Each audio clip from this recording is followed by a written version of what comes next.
The bodyguard's hands were shaking as he typed his resignation letter. What he had witnessed protecting 8-year-old Michael Jackson would haunt him forever. But 40 years later, what he built from that trauma would save thousands of children. This isn't just a story about a man who walked away from the king of pop. It's about how one person's courage to say enough can transform pain into purpose, and how sometimes the greatest protection comes from those brave enough to step away. October 1968. Marcus Thompson was 25 years old, a Vietnam veteran, and desperately needed work. When he was hired to protect the Jackson family in Gary, Indiana, he thought it would be simple: keep young Michael safe from overzealous fans and photographers. This is just temporary, Marcus told himself as he drove to the small house on Jackson Street. Work a few months, save some money, figure out what's next. The Jackson 5 had just signed with Motown, and Michael, despite being only 10 years old, was already the group's shining star. But what Marcus saw behind the scenes didn't match the magical child audiences fell in love with. From day one, something felt wrong. On his first day picking Michael up from school, Marcus noticed the boy's hands trembling as he got into the car. "Is there rehearsal today?" Michael asked, his voice small and worried. "Yes, at 4 o'clock, Marcus replied. Michael's face went pale.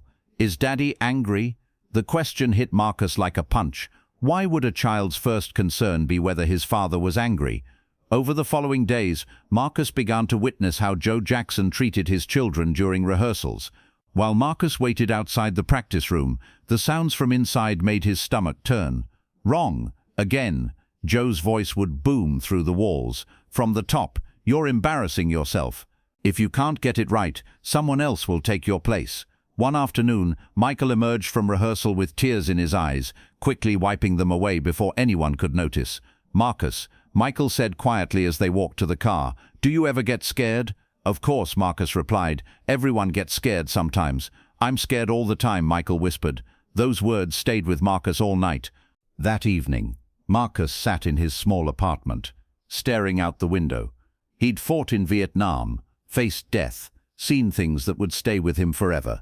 But none of it felt as disturbing as watching a 10-year-old child live in constant fear. The next day, as Marcus helped Michael prepare for a charity performance at a local hospital, the boy approached him. "Marcus," Michael said, his voice so low that Marcus had to bend down to hear him. "Help me." Two simple words that cut straight through Marcus's heart. "Help you with what, Michael?" Michael looked around nervously, then back at Marcus. I can't tell you, but please, just help me." That night, Marcus stood guard outside Michael's bedroom door when he heard the boy crying out in his sleep. "No, I'm sorry. I'll do better. Please don't be mad." Marcus had never felt more helpless. He'd been hired to protect Michael from external threats, but the real danger was coming from inside the very home where the child should have felt safest. The next morning changed everything. Michael was running late for rehearsal. Marcus could hear Joe Jackson's voice getting louder and more aggressive as the minutes ticked by. When Michael finally appeared, Marcus saw something in the child's eyes that reminded him of wounded soldiers he'd seen in Vietnam, a look of resigned terror. "You're making everyone wait," Joe shouted. "What's wrong with you?" Michael's small voice cracked as he tried to apologize, but Joe wasn't finished. What happened next was something Marcus would never speak about publicly for decades, but it was the moment he knew he couldn't stay. "That's it," Marcus said to himself. "I'm done. I'm quitting," Marcus told Joe Jackson the next morning. "Why? We're paying you good money." Marcus looked at Joe, choosing his words carefully. "This isn't about money." "Then what?" Marcus stayed silent. If he told the truth, he'd lose his job. But worse, Michael's situation might become even more dangerous. "It's just this job isn't for me." When Michael learned about Marcus's resignation, he ran to him with tears in his eyes. "Where are you going?" "I need to find other work, Michael. But I like you. You're nice to me." Marcus knelt down to Michael's level. "You're a good kid, Michael. Don't ever forget that. Will you come visit me?" Marcus looked into those innocent eyes, knowing he probably never would. "Maybe someday, Michael. Maybe someday." That was the last conversation they had for 41 years. Marcus Thompson left the Jackson house in November 1968, but he couldn't leave behind what he'd witnessed. For months he was haunted by Michael's plea for help and his own inability to provide it. In 1975, 7 years after walking away from Michael Jackson, Marcus founded the Safe Haven Foundation with his life savings, $847. "I couldn't save one child," Marcus would later say, "but maybe I could save others." The foundation started small, a single house that could shelter 6 children who had nowhere else to go. Marcus worked 3 jobs to keep it running, driven by the memory of a frightened little boy who had asked for his help. But what Marcus built from that early trauma would grow into something extraordinary. By 1985, the Safe Haven Foundation operated 12 facilities across 3 states. By 2000, it had gone international. Today, the foundation has provided safe shelter, counseling, and support to over 15,000 children worldwide. But it's not just about providing beds and meals. Every child who comes to us gets what Michael never had. Marcus explains: the right to be a child, the right to make mistakes without fear, the right to unconditional love. The foundation specializes in helping children from high-pressure situations, child performers, young athletes, kids whose talents have made them targets for exploitation. "I learned from Michael that being gifted can be a curse if the adults around you don't protect your childhood," Marcus says. "We make sure these kids know they're valued for who they are, not what they can do." June 2009. Marcus was visiting one of his young clients at Cedars-Sinai Medical Center in Los Angeles when he saw a familiar figure in the hallway. Michael Jackson, wearing a surgical mask and baseball cap, was quietly visiting children in the cancer ward. Marcus approached slowly. "Michael?" Michael turned, and despite the mask, Marcus could see those same eyes from 41 years ago, older now, but still carrying traces of that frightened child. "Marcus, is it really you?" They embraced in the hospital corridor, 2 men whose lives had intersected briefly but meaningfully decades before. "I heard about your foundation," Michael said. "What you've done, it's incredible. You inspired it," Marcus replied simply. "Me? How? You taught me that every child deserves protection, even when the people who are supposed to protect them don't." Michael's eyes filled with tears. "Thank you, Marcus. Those days were really hard." "I know, Michael, and I'm sorry I couldn't do more." "Don't be sorry. If you hadn't been there, who knows how much worse it could have been. At least I knew one adult cared about me as a person, not just as a performer." They talked for over an hour that day. Michael was fascinated by the foundation's work and asked detailed questions about how they helped child performers. "I've been thinking about starting something similar," Michael admitted. "Kids in the industry, they need protection, they need advocates." "You'd be amazing at that," Marcus said. "You understand what they're going through better than anyone." Michael was quiet for a moment. "Marcus, can I ask you something?" "Of course."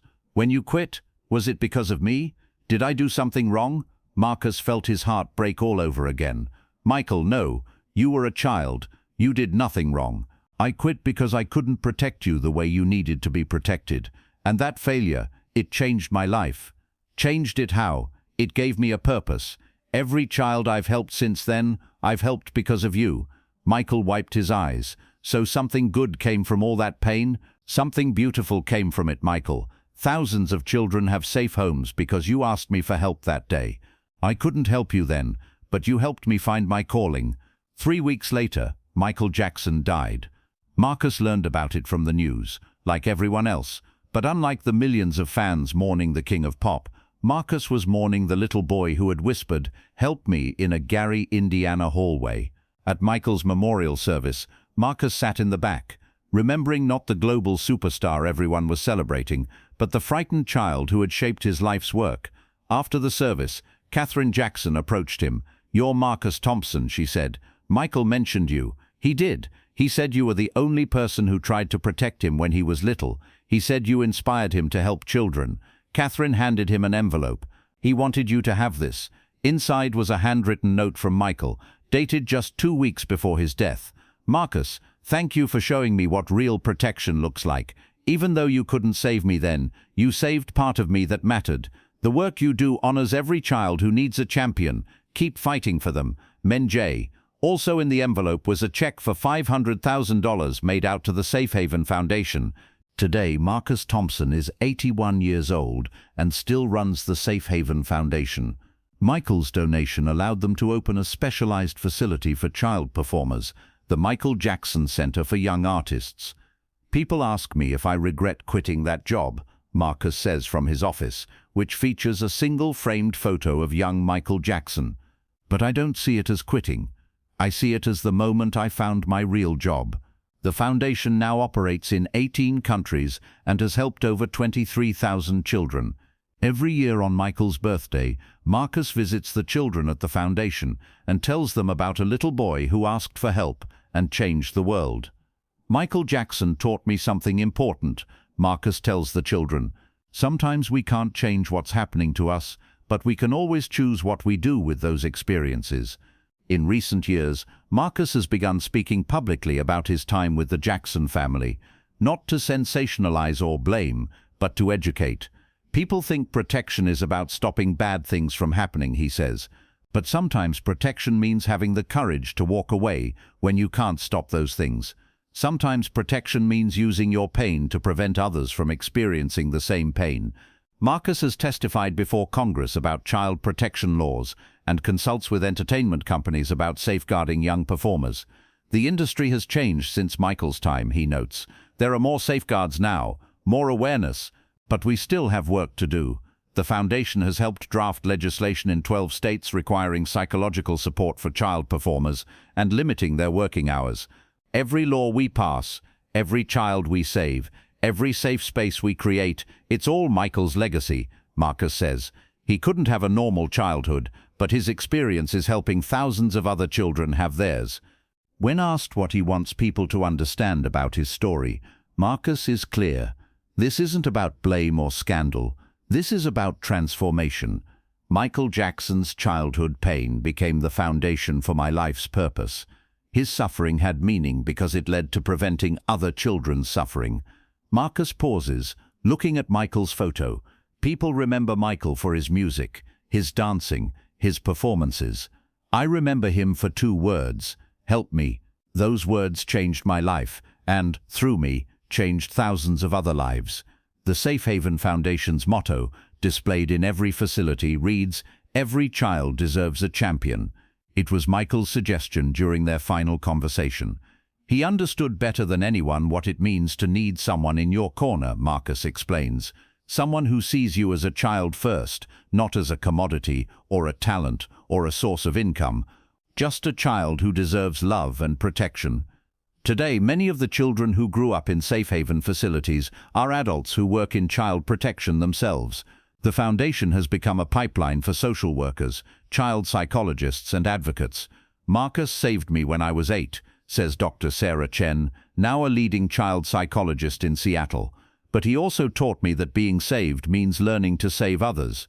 This ripple effect is exactly what Marcus hoped for when he founded the organization. One child's pain, properly channeled, can prevent countless other children from experiencing that same pain, he says. That's Michael's real legacy. Not just the music, but the lives that were saved because someone cared enough to act on what they witnessed. In 2019, exactly 50 years after Marcus quit his job with the Jackson family, something remarkable happened. Prince Jackson, Michael's eldest son, visited the Safe Haven Foundation. "My father talked about you," Prince told Marcus. "He said you were one of the few adults who tried to protect him when he was a child.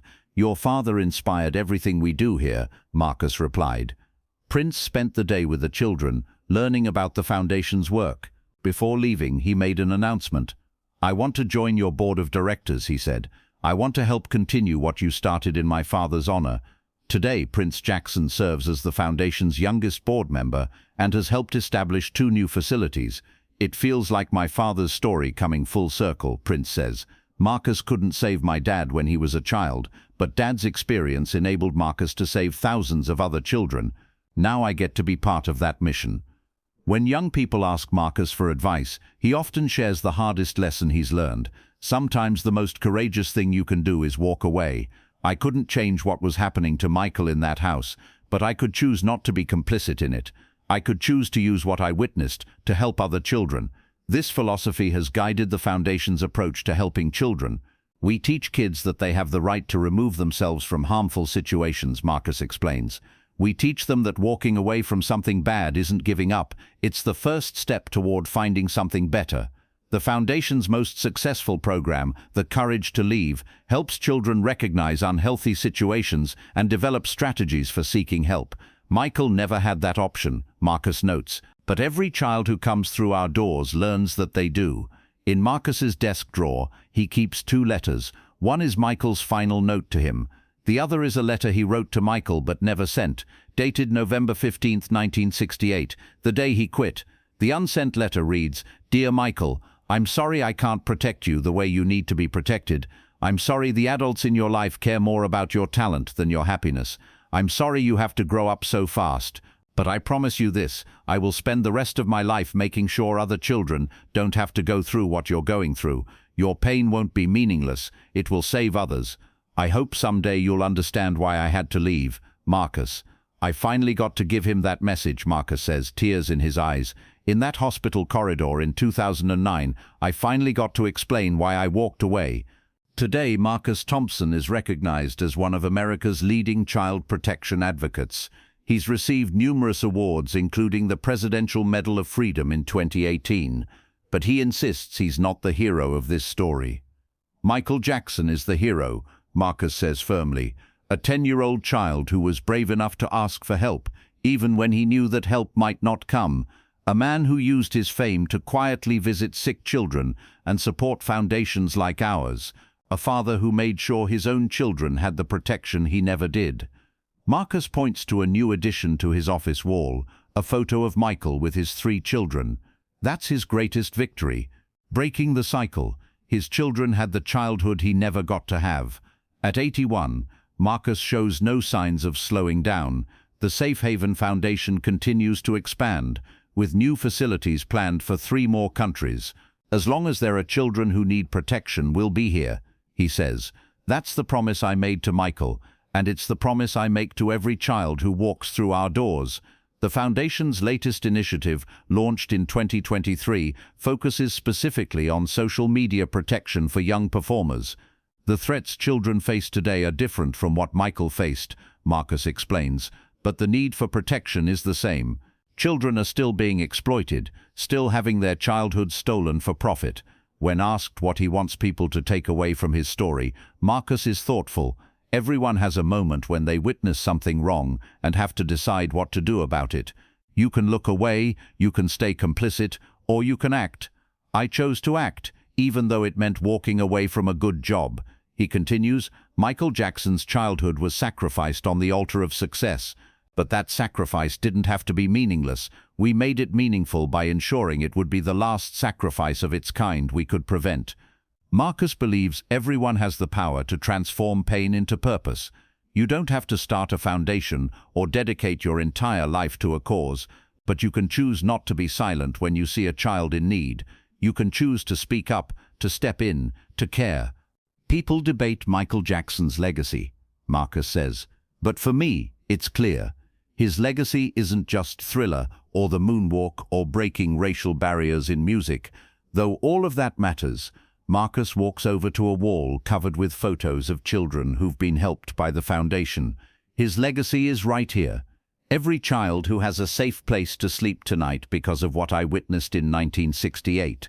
Every young performer who has an advocate in their corner. Every kid who learns they have the right to say no to adults who want to exploit them. He touches Michael's photo gently. He asked me for help when he was 10 years old.